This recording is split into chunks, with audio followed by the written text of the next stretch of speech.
Book 3, Chapter 16. Second Crusade against Bohemia. The Hussites had lost their great leader. Still, the tide of success continued to flow. When dying Ziska had named Procopius as his successor, and his choice, so amply justified by its results, attests that his knowledge of men was not inferior to his skill in the field. When the Bohemians laid Ziska in the grave, they looked around with no hope of finding one equally great to fill his place. In Procopius they found a greater, though his fame has been less. Nor is this surprising. A few great qualities intensely, and it may be disproportionately developed, strike the world even more than an assemblage of gifts harmoniously blended. Procopius was the son of a nobleman of small fortune. Besides an excellent education, which his maternal uncle, who had adopted him as his heir, took care he should receive, he had traveled in many foreign countries, the Holy Land among others, and his taste had been refined and his understanding enlarged by what he had seen and learned abroad. On his return, he entered the church, in compliance with his uncle's solicitations, it is said, not from his own bent, and hence he was sometimes termed the tonsured. But when the war broke out, he entered with his whole heart into his country's quarrel, and, forsaking the church, placed himself under the standard of Ziska. His devotion to the cause was not less than Ziska's. If his spirit was less fiery, it was not because it was less brave, but because it was better regulated. Ziska was the soldier and general. Procopius was the statesman in addition. The enemies of the Hussites, knowing that Ziska was dead, but not knowing that his place was filled by a greater, deemed the moment opportune for striking another blow. Victory they confidently hoped would now change sides. They did not reflect that the blood of Huss and Jerome was weighing upon their swords. The terrible, blind warrior, before whom they had so often fled, they would never again encounter in battle. But that righteous power that had made Ziska its instrument in chastising the perfidy which had torn in pieces the safe conduct of Huss, and then burned his body at the stake, they should assuredly meet on every battlefield on Bohemian soil on which they should draw sword. But this they had yet to learn, and so they resolved to resume the war, which from this hour, as they fondly believed, would run in a prosperous groove. The new summons to arms came from Rome. The emperor, who was beginning to disrelish being continually beaten, was in no great haste to resume the campaign. To encourage and stimulate him, the Pope wrote to the princes of Germany and the King of Poland, exhorting them to unite their arms with those of Sigismund and deal a blow which should make an end once for all of this troublesome affair. Then the Hussite heretics, the Turk himself, he said, was less the foe of Christianity, and it was a more urgent as well as a more meritorious work to endeavor to bring about the extirpation of the Bohemian adversary than the overthrow of the Moslem one. This letter was speedily followed by a bull, ordaining a new crusade against the Hussites. In addition to the letter which the Pope caused to be forwarded to the King of Poland, exhorting him to extirpate the Bohemian heresy, he sent 2 legates to see after the execution of his wishes. He also ordered the Archbishop of Lemberg to levy in his diocese 20,000 golden ducats to aid the king in prosecuting the war. The pontiff wrote to the same effect to the Duke of Lithuania. There is also a bull of the same Pope, Martin V, addressed to the archbishops of Mainz, of Treves, and of Cologne, confirming the decree of the Council of Constance against the Hussites and the several parties into which they were divided. At the first mutterings of the distant tempest, the various sections of the Hussites drew together. On the death of Ziska, they had unhappily divided. There were the Taborites, who acknowledged Procopius as leader. There were the orphans, who had lost in Ziska a father, and would accept no one in his room. And there were the Calixtines, whom Corabet, a candidate for the Bohemian crown, commanded. But the sword, now so suddenly displayed above their heads, reminded them that they had a common country and a common faith to defend. They forgot their differences in presence of the danger that now menaced them, stood side by side, and waited the coming of the foe. The pontiff's summons had been but too generally responded to. The army now advancing against this devoted land numbered not less than 70,000 picked men. Some historians say 100,000. They brought with them 3,000 wagons and 180 pieces of cannon. On Saturday, June 15, 1426, they entered Bohemia in 3 columns, marching in the direction of Aussig, which the Hussites were besieging, and which lies on the great plain between Dresden and Toplitz, on the confines of the Slavonic and German worlds. On Sabbath morning, as they drew near the Hussite camp, Procopius sent a proposal to the invaders that quarter should be given on both sides. The Germans, who did not expect to need quarter for themselves, refused the promise of it to the Hussites, saying that they were under the curse of the Pope, and that to spare them would be to violate their duty to the Church. "Let it be so then," replied Procopius, "and let no quarter be given on either side."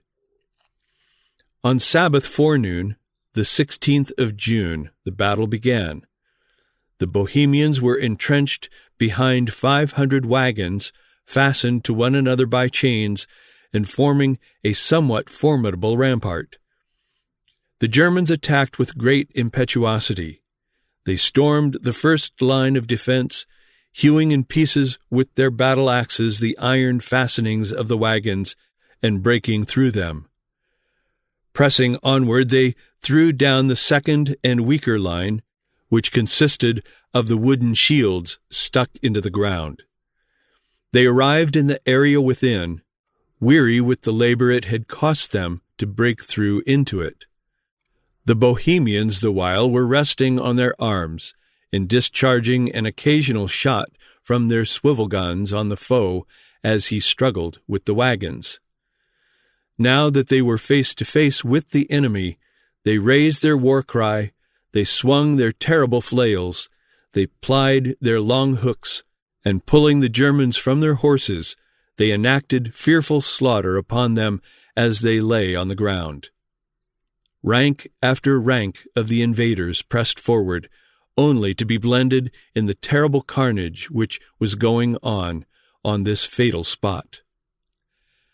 The battle raged till a late hour of the afternoon. The German knights contested the action with great valor and obstinacy, on a soil slippery with the blood and cumbered with the corpses of their comrades. But their bravery was in vain. The Bohemian ranks were almost untouched. The Germans were every moment going down in the fearful tempest of arrows and shot that beat upon them, and in the yet more terrible buffeting of the iron flails which crushed the hapless warrior on whom they fell. The day closed with the total rout of the invaders, who fled from the field in confusion and sought refuge in the mountains and woods around the scene of action. The fugitives, when overtaken, implored quarter, but themselves had settled it before going into battle, and accordingly no quarter was given. 24 counts and barons stuck their swords in the ground and knelt before their captors, praying that their lives might be spared. But in vain. In one place, 300 slain knights are said to have been found lying together in a single heap.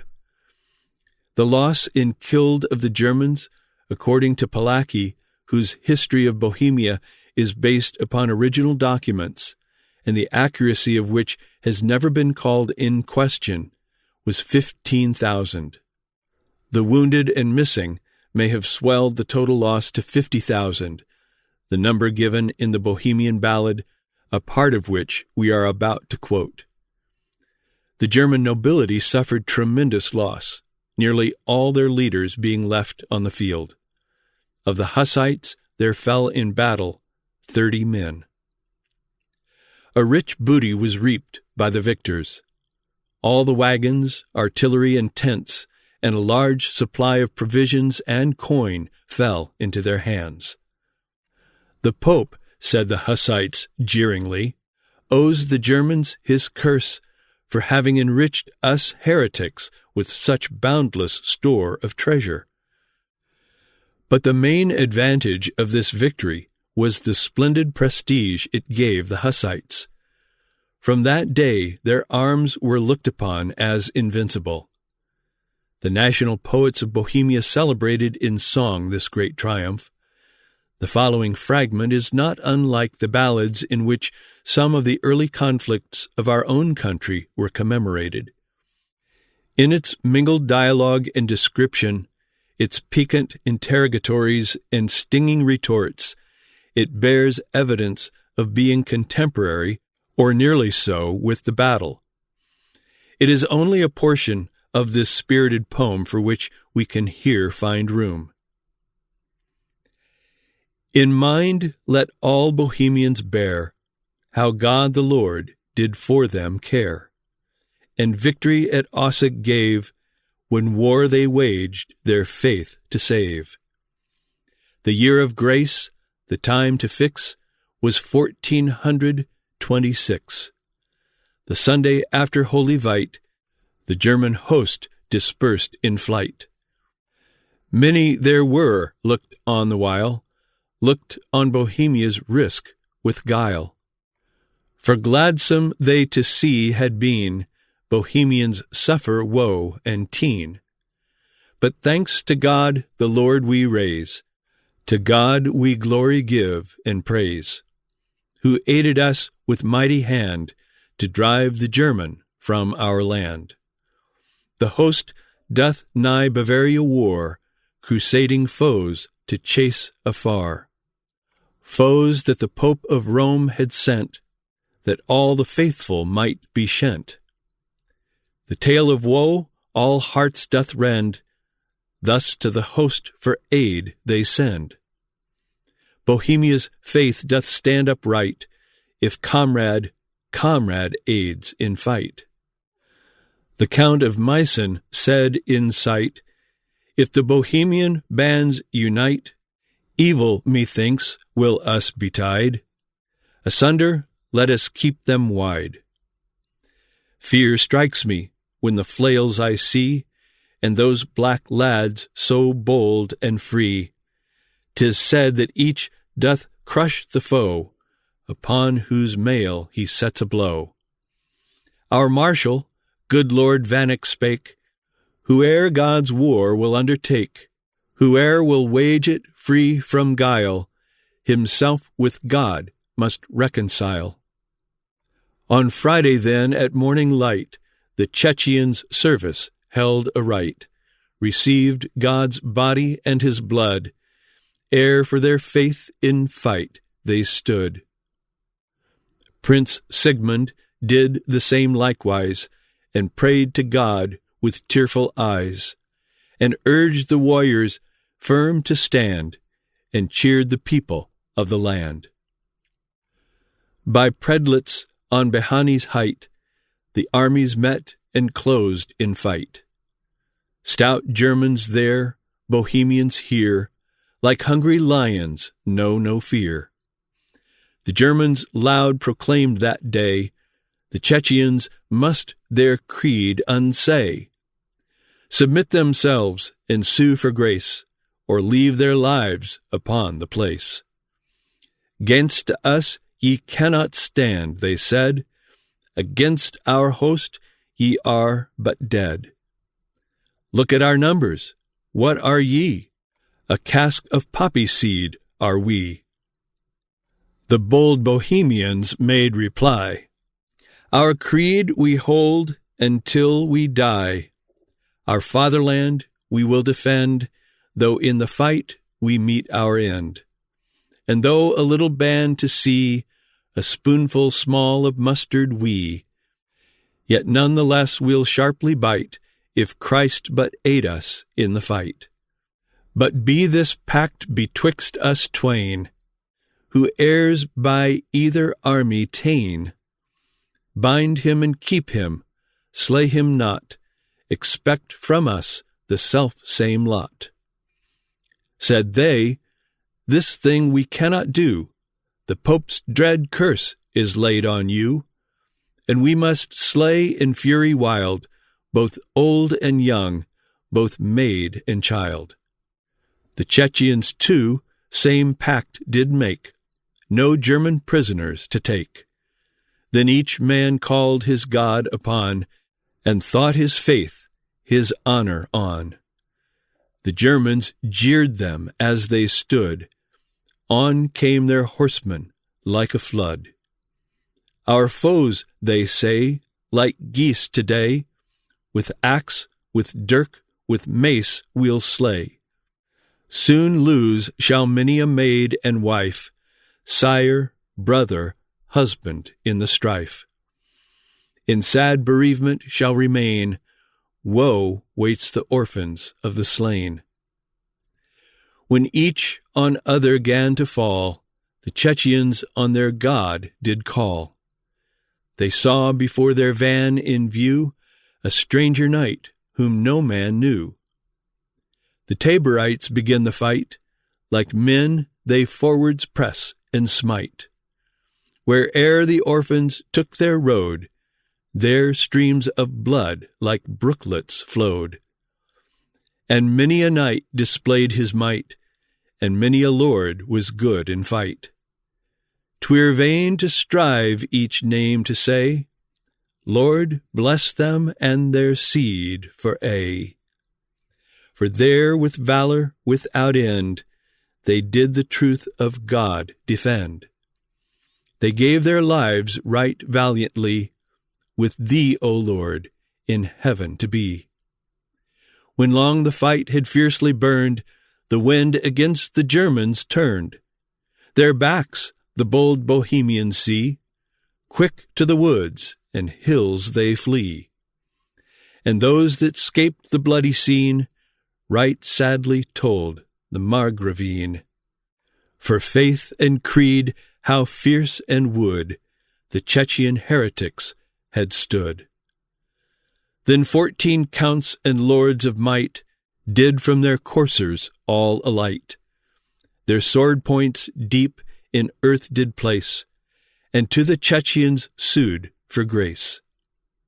For prayers and cries they cared not aught, silver and gold they set at naught. E'en as themselves had made reply, so every man they did to die. Thus thousands 50, thousands twain, or more were of the Germans slain. Besides the youths that did abide in helmets by the army's side, but these they kept alive to tell their lady how her people fell, that all might think the fight upon at Aussig that for God was won. Ho, all ye faithful Christian men, each lord and knight and citizen, follow and hold your father's creed, and show ye are their sons indeed. Be steadfast in God's truth always, and so from God ye shall have praise. God on your offspring blessings pour, and grant you life for evermore.